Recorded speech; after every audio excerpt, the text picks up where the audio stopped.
Tom Lee says that he actually expects the markets could rally 10 to 15% from here, like back to new all-time highs and then some, over the next couple of months, saying that they're going to be very strong before maybe in the second half of the year we get more weakness. Let's take us to our talk of the tape, where stocks are likely to go from here. Let's bring in our experts. Adam Parker, he's the founder and CEO of Trivariate Research. Tom Lee is the managing partner and head of research for Fundstrat. Both are CNBC contributors. We're lucky to have you both together today. Welcome, guys.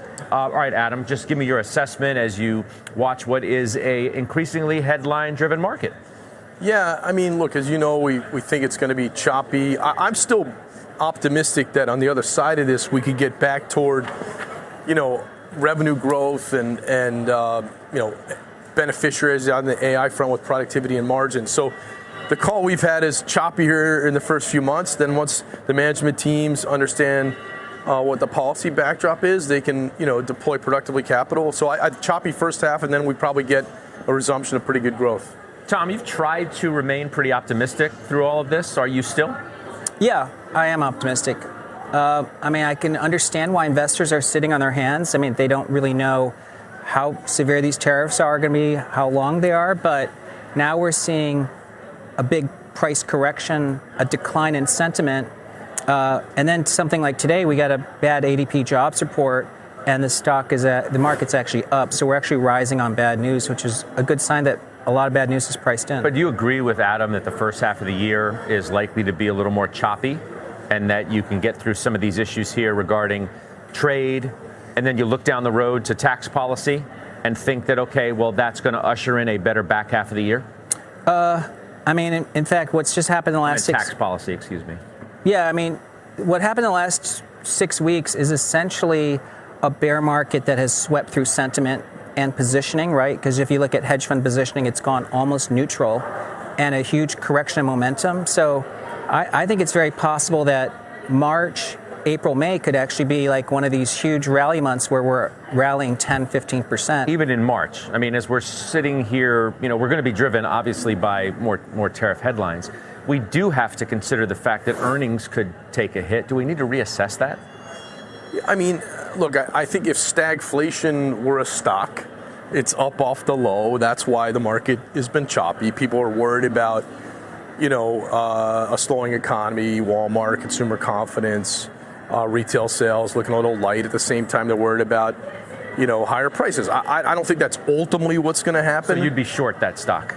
I would be. I just don't know. Maybe I think Tom is short it today, and I maybe would say it's I maybe would be short it in a couple months. But I think we're in the same mindset that we'll get on the other side of this at some point, probably in the second quarter. I just think it's hard to get through it until we really understand.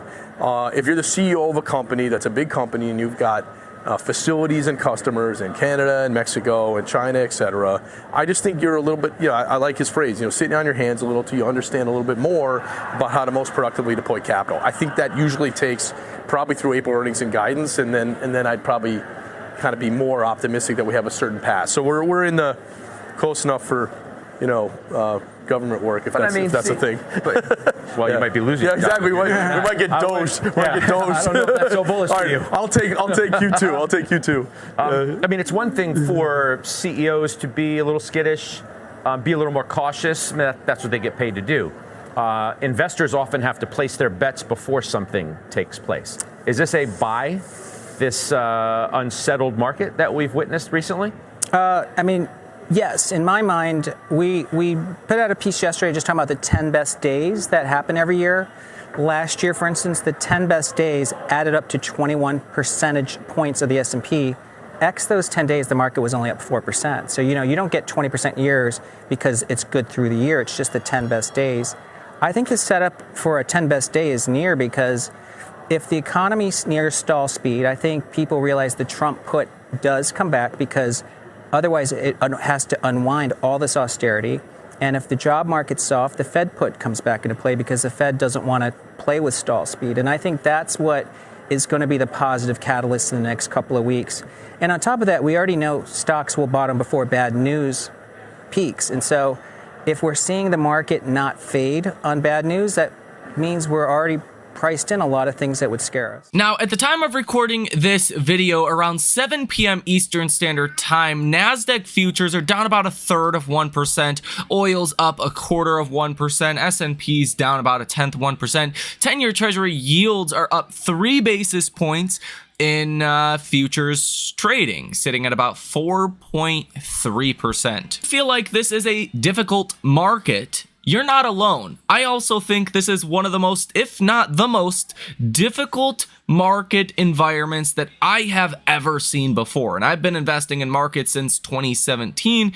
Even back during the first Trump trade war, it was not as difficult as this. And I'll tell you why. Well, we didn't have an inflation problem. And right now, I don't think we have an inflation problem. I think tariffs are actually going to be worse for the economy, as I've shared with you here in this video. I just don't think consumers are going to be willing to pay overnight higher prices. The worst thing that can happen for a company is this. They have to pay tariffs. That sucks. What do? They try to pass that cost on to consumers, or they take it in the margin. They don't want to take it in the margin, so they try to pass it on to consumers. Well, what's the second worst thing that can happen? People stop buying as many of your products. Because then what happens? You have to slow down production, and then you're underwater, okay? Because a lot of businesses, especially car companies, but this works for most businesses, they really need to run their factories at max capacity, right? So they have to sell everything that they are producing. They can't just slow down production because people are not buying as much because they're price sensitive. So I don't think companies are going to be able to pass that cost on. I actually think they're going to have to try to raise margins by firing people and becoming more efficient. But again, back to what I was saying, this is a very difficult market because it's starting to look more like stagflation through the market's perspective. I know we all have our own opinions, but the fact of the matter is Wall Street is concerned about stagflation. As Tom Lee said today, markets went higher on a bad jobs report. Well, you can also make the argument you were down like 7% from all-time highs, and this was what feels like another one of those bear market rallies. You can see the fear about inflation and about growth kind of going back and forth in the bond market, okay? Bond markets were today, TLT, was down almost 1%, 0.8%. You're down another 1/3% here in after hours trading. And recently, the bond market has been rallying off of, well, growth scares, right? And growth concerns. Well, now, the last 2 days, the bond market has been selling off because of inflation concerns. You're going back and forth here. And honestly, it's like, what's worse? Another big spike in inflation or the economy getting worse? It's like, no matter what the markets do right now, one of these outcomes could be really bad, okay? Now, the problem is, from my perspective, we're going to get a bad jobs report on Friday, okay? The estimates for the jobs report on Friday, non-farm payrolls, is 160,000. If we come in at 40, 50,000, something in that range, I would not be surprised, okay? We missed our ADP employment report today. This is the private payroll report by about 50%. We were expecting 140,000 jobs. We came in at 77,000 jobs. Well, this does not include government payrolls. In the non-farm payrolls, government payrolls are included. Markets are expecting negative 20,000 payrolls from the government. You could see this come in at negative 50,000, maybe more than that, with a lot of the, Doge cuts that we have seen recently. That's a big problem for the growth aspect. But is the Fed going to come in after one bad jobs report and say, okay, guys, we're going to be cutting rates like ASAP? No, because you have this underlying inflation issue. Let me give you the secret to this market right now.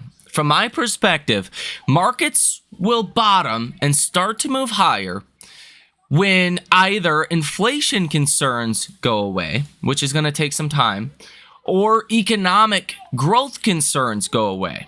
Okay, I feel like an inflation issue we can handle. I feel like a growth issue we can handle to a certain extent, right? These things are to a certain extent. A huge spike in inflation, obviously a larger problem.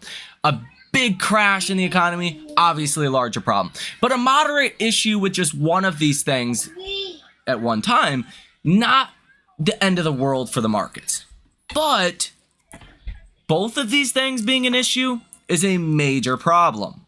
Okay? Major problem. If we could indeed get some clarity that the economy is not heading towards a recession, then I think that's going to be good news for stocks. If we can get some clarity that inflation is not skyrocketing, that's going to be good news for stocks. Unfortunately, though, I don't think that is coming anytime soon. Inflation is a really slow process, okay? Even with one inflation report, nobody's going to say, oh yeah, tariffs are not going to cause inflation. It's all over with. Now, if Trump were to back off of the trade war, that would be very positive for markets. Doesn't seem like that is happening. In fact, more tariffs will be going into effect on April 2nd, and Trump himself said it's okay to have a little disruption and higher prices temporarily from tariffs. Like, that's probably going to happen. At this point, I think you want to be hoping on the economic data getting better. Like inline jobs report on Friday. And honestly, I have to say, I don't think this is one of those instances where we rally 10-15% over the next couple of months.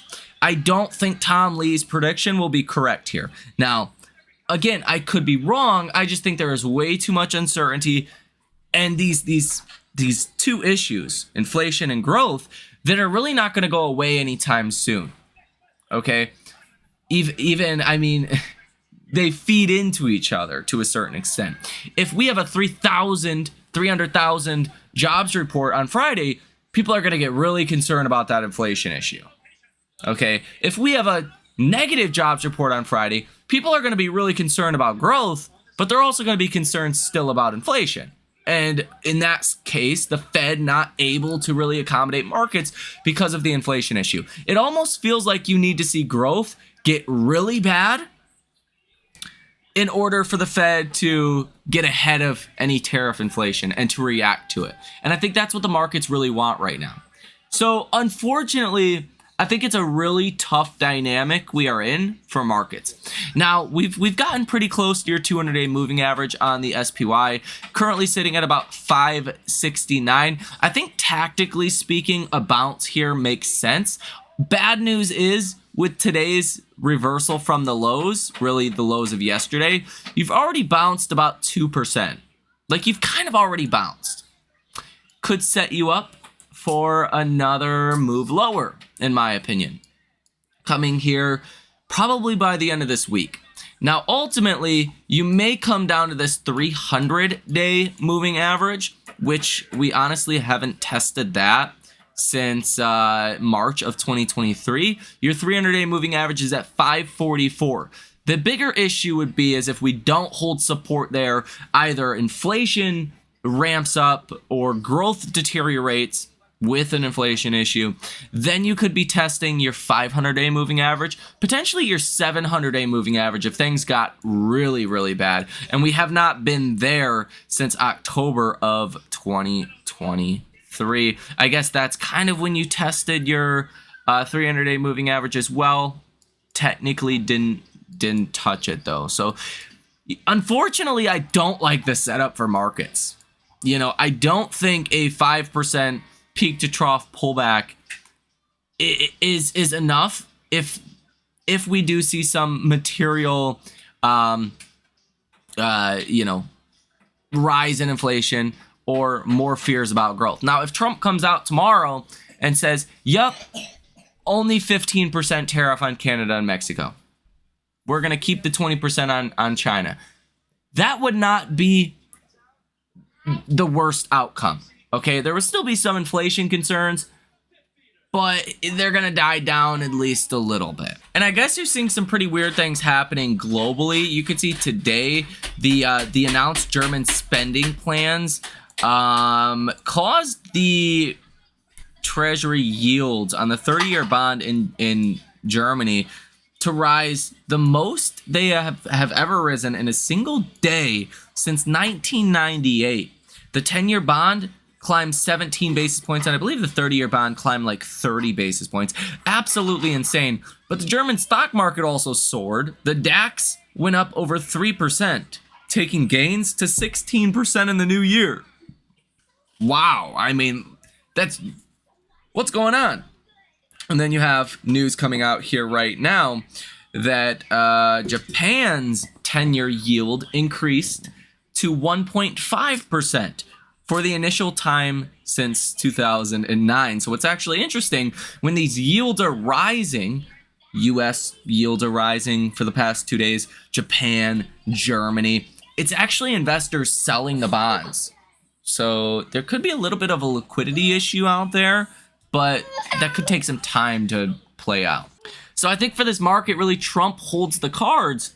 And it is fascinating because Trump, Besson, the Treasury Secretary, the Commerce Secretary Lutnick, they've all kind of expressed openly that they want 10-year Treasury yields to come down. What they're doing with tariffs is actually raising 10-year Treasury yields, okay? Like, quite a bit in the last 2 days. I mean, what? 10-year Treasury yields went from... Let's see this just for a moment. Bear with me. 10-year Treasury yields hit the low 2 days ago. I believe it was like 4.18%. You're up, what, 12 basis points since then to 4.3%? Like, the tariffs are having the opposite effect I think Trump wants in the bond market, right? And you've been making a lot of progress in bringing down bond yields. Trump is creating this inflation concern because of tariffs, okay?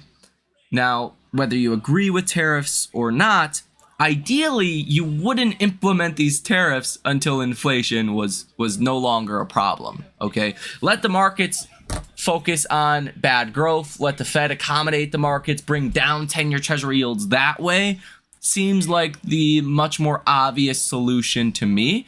So I'm optimistic that there's going to be a deal cut on tariffs. But if there's not, that's an even larger issue. And then again, what about reciprocal tariffs on April 2nd? Like, that's still coming in a month. So I just don't like the setup. Okay, I don't think this chart looks good at all. You've rallied a lot in 2 years, and there's a lot of risks here, okay? From what the markets are currently concerned about, another spike in inflation, or the economy, getting worse.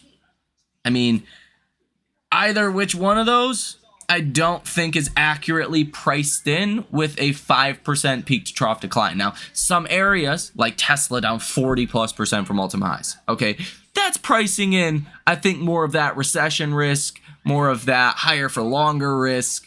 But the headline S&P, no, I'm not touching this thing with a 10-foot pole. And you can even see here in after hours, bond yields are continuing to rally. Now to 4.31%, which makes you wonder if there's some news coming here relatively soon. So that is it, ladies and gentlemen. If we do get news, I will bring that to your attention. Oh, last but not least, I did want to mention this as well. Another reason why I don't think this is likely the low, per se, is because if you look at, where's the VIX here? If you look at the VIX is elevated. It's almost 22 today.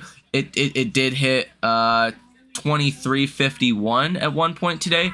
You haven't gotten the fear. You haven't gotten the capitulation yet where the VIX is up 30% in a day. That's when you normally mark the lows, okay, in a sell-off. You've just gotten this rise in the VIX that's pretty systematic, right? It's not mass fear yet. And when we get mass fear is likely when you will see at least a shorter term bottom in markets. But I think you probably chop a little bit, but trend lower. And again, this administration does not care about the stock market, okay? Their policies recently with tariffs, I mean, aren't exactly good for what they want to do with 10-year treasury yields, but we'll see. I'm optimistic that they will pivot that and be smarter about policy. And, you know, I got to admit, I'm a Trump fan. I like what they're doing, but the way they're going about tariffs here, from a market's perspective, I just don't think is the best way to accommodate their goals of bringing down interest rates. What they're doing is bringing up interest rates because of the fear of inflation. And it could take a long time before the markets realize, hey, there's no inflation. The issue is with growth, right? And it's just not the most ideal way to get treasury yields lower. But hey, we'll see. Let me know what you guys think about this down below in the comments section. And 10-year treasury yields are still going up, now up 5 basis points here in after hours. That is a big move off of relatively no news. So let me know again what you guys think down below in the comment section. Have a great rest of your day, and I will see you in the next one.